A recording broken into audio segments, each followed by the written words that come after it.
안녕하십니까. 2021학년도 건국대학교 모의논술 생명과학 특강을 시작하도록 하겠습니다.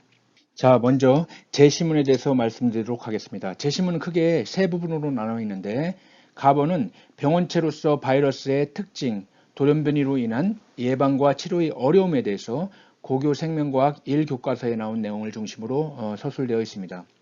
나번은 우리 몸의 체액성 면역작용, 항체 생성과 1차, 2차 면역작용에 대해서 면역 반응에 대해서 고교 생명과학 1교과서에 수록된 내용이 제시되어 있습니다. 다번은 감수분열과 염색체 비분리 현상을 역시 고교 생명과학 1교과서에 나온 내용을 중심으로 서술되어 있습니다. 다음은 평가 요소에 대해서 말씀드리도록 하겠습니다. 문제 1의 경우에는 면역 반응의 특성을 고려하여 면역 반응에 대한 그래프를 해석하는 것을 주안점을 두고, 또한 항원 항체 반응에 대한 이해를 바탕으로 주어진 상황을 논리적으로 추론하는 능력을 보는 문제가 되겠습니다. 또한 문제 2번 같은 경우는 가족들의 유전자형을 바탕으로 인간 질병의 유전 양식을 추론하고, 비분리에 대한 지식을 바탕으로 염색체 변이에 의한 비정상적인 유전을 유추할 수 있는가 하는 것들을 알아보는 유전 문제가 되겠습니다. 먼저 문제 1에 대해서 자세히 알아보도록 하겠습니다. 아래 그래프는 생쥐에게 바이러스 A나 B를 감염시킨 후, 바이러스 A 감염 생쥐 10마리, 바이러스 B 감염 생쥐 10마리에 대한 그래프입니다. 각 바이러스에 대한 항체 생성을 조사한 결과이다. 바이러스 A와 B는 1차 감염시킨 후 이들 바이러스를 각각 10개씩 균주로 나누어 따로 배양하여 4주 뒤에 서로 다른 생쥐들에게 2차로 감염시켰다. 바이러스를 두 번 이와 같이 나누어서 감염시키고 있습니다. 그 결과 바이러스 A를 감염시킨 생쥐 모두에서는 그림 1과 같은 양상으로 항체가 생성되는 것이 관찰되지만, 바이러스 B를 감염시킨 생쥐 중 절반은 그림 2의 유형 1과 같고, 나머지 절반은 유형 2와 같이 항체가 생성되었다. 바이러스 A와 B에서 서로 다르게 항체가 생성되는 이유를 추론하시오.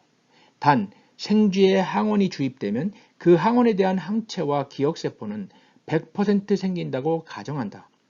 자, 그림에서 보시면 바이러스를 주입을 두 번을 했는데, A번 같은 경우는 첫 번째 주입했을 때 항체가 생성되는 것과 두 번째 주입했을 때 생성되는 것이 완전히 다릅니다.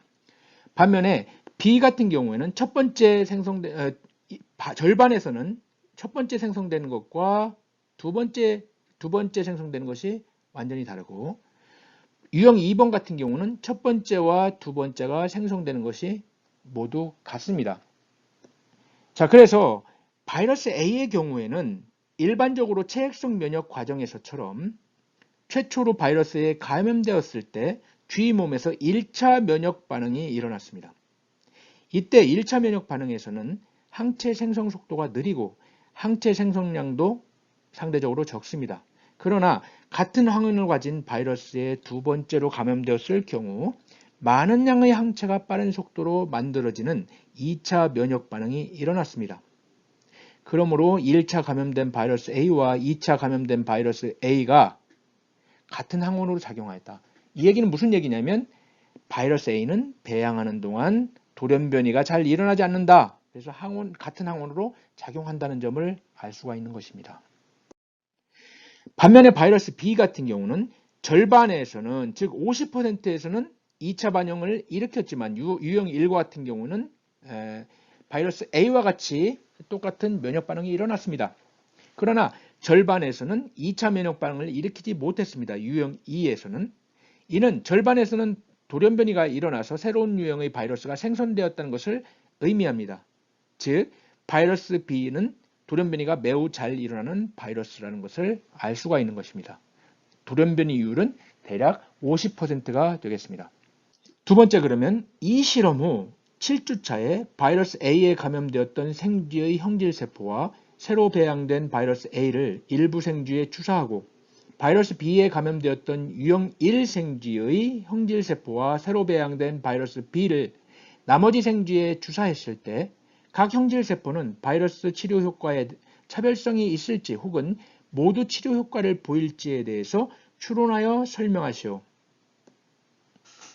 바이러스 A에 감염된 생쥐의 형질세포는 예상하였듯이 바이러스 A에 대한 항체를 생산하는 형질세포들이 많이 포함되어 있습니다. 그러므로 바이러스 A와 동시에 이 형질세포를 주입하였을 경우에는 1차 면역 반응 초기에 항체가 느리게 생성되는 이런 점을 극복하고 신속하게 바이러스를 억제해서 결과적으로 바이러스 A의 경우에는 치료 효과를 보일 것입니다. 그러나 바이러스 B의 경우는 돌연변이가 매우 잘 일어납니다. 비록 유형 1 생쥐의 형질세포라도 같이 주입한 바이러스 B에 돌연변이가 생겼다면 전혀 효과가 없을 것입니다. 즉, 형질세포의 문제가 아니라 바이러스 B가 돌연변이가 생겼는가 안 생겼는가 하는 것이 중요한 차이가 되겠습니다. 그러므로 주어진 2차 면역 실험 결과 돌연변이가 일어날 확률이 50%이므로 돌연변이가 안 일어나는 바이러스가 주입되었다면 치료될 확률이 50%인데 돌연변이가 일어난 바이러스가 주입되면 치료되지 않을 확률 또한 50%가 예상이 됩니다. 자, 생명과학 문제 두 번째가 되겠습니다. 대학교 1학년 여학생인 건희와 건희의 외할머니는 빈혈이 심하였다.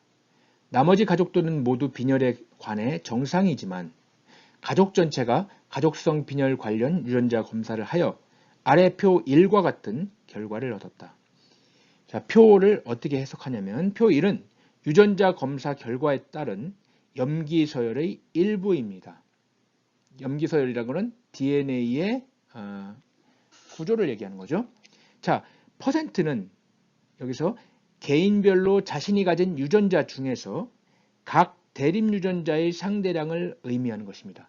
다른 사람과, 여기서 중요한 점은 다른 사람과 비교하는 것이 아니라 자기가 가진 유전자 중에서 각 대립 유전자의 상대량을 의미하는 것입니다. 자기가 가진 대립 유전자는 최고 2개가 되겠습니다. 성염색체에 있을 경우에는 하나가 될 수도 있지만 남성의 경우에는. 자, 문제에 들어가겠습니다. 조부모에서 부모로의 유전만 고려했을 경우 유전자 검사 결과에 의거하여 가족성 빈혈증 유전자의 염색체상 위치, 상염색체 위에 존재하는지 혹은 성염색체 위에 존재하는지와 우열관계, 우성인지 열성인지에 대해 가능한 경우를 모두 적고 그렇게 판단할 수 있는 이유를 설명하시오. 주어진 유전자 검사 결과를 바탕으로 가계도를 그리면 왼쪽 그림과 같습니다.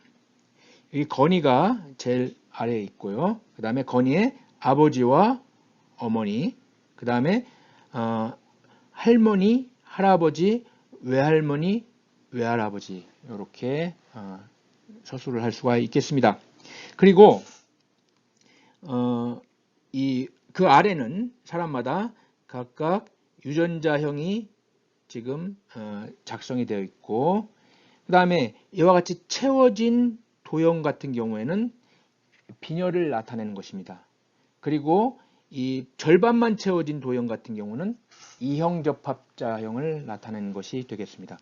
건희와 외할머니가 빈혈이 있는데 이 빈혈을 둘 다 공통적으로 GTG를 가진 경우에 빈혈이 생긴다는 것을 알 수가 있습니다.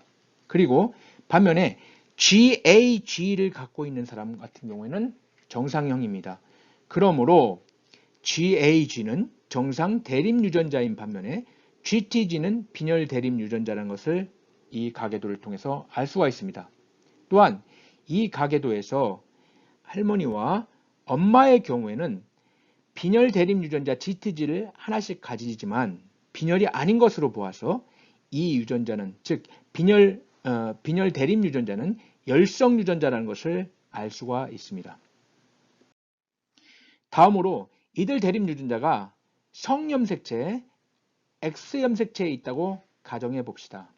Y염색체의 경우에는 있을 수가 없습니다. 왜냐하면 남성이 모두 다 정상이기 때문입니다. X염색체에 있다고 가정해보면 할머니는 정상형 GTG를 가진 X염색체와 할아버지의 Y염색체를 받아서 아버지가 GAG 유전자를 하나 가질 수가 있습니다.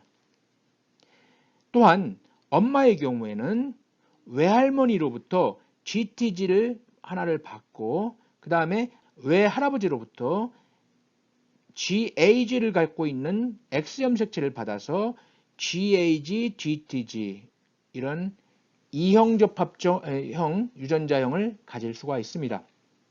그러므로 성염색체성 열성이 가능하다는 얘기가 되겠습니다.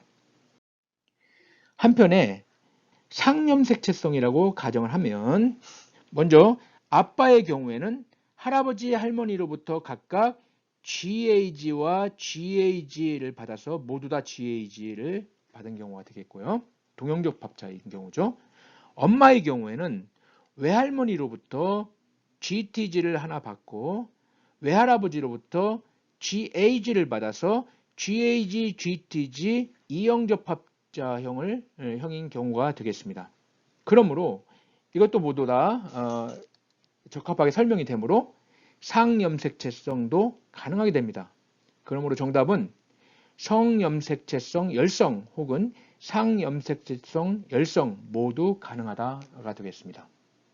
다음으로 부모에게서 건이에게로 이 가족성 빈혈 유전자가 어떻게 유전될 수 있는지 가능한 방법을 제시문에 근거하여 구체적으로 제시하시오. 단 가족 모두 염색체 수는 정상이었고 새로운 유전자 돌연변이는 없다고 가정한다. 즉 새로운 유전자 돌연변이가 없기 때문에 새로운 유전자 돌연변이가 없고 염색체 수가 정상이었으므로 건이가 X염색체 하나만 갖고 있는 터너 증후군의 경우는 아니라는 얘기가 되겠죠. 이 경우를 보면 먼저 성염색체 열성이든 상염색체 열성이든 간에 건이는 두 개의 열성 유전자 GTG를 가져야만 됩니다. GTG, GTG 동형접합자형이 되겠죠. 그런데 건이 부모 중에서 오로지 엄마만이 GTG 대립 유전자를 한 개 갖고 있습니다. 자, 그래서 각 상동염색체를 부모로부터 하나씩 물려받는 일반적인 유전 법칙에 의하면 건이는 무조건 GAG, 아버지로부터 GAG 하나를 받고 엄마로부터 맥시멈 GTG 하나를 받기 때문에 이형접합자형이어야 됩니다. 그런데 건이는 GAG만 가지고 있으므로 오로지 엄마로부터 GTG 대립 유전자 두 개를 물려받고 아버지로부터는 GAG 대립 유전자를 물려받지 않는 경우에만 이러한 것들이 가능하다고 할 수가 있겠습니다. 자, 이런 것들이 어떻게 가능한가? 엄마로부터 GTG 대립 유전자 두 개를 물려받고 아버지로부터 GAG 대립 유전자를 물려받지 않는 것은 결국 염색체 비분리에 의해서 가능하다고 하겠습니다. 자, 염색체 비분리가 왼편 그림에 나와 있습니다.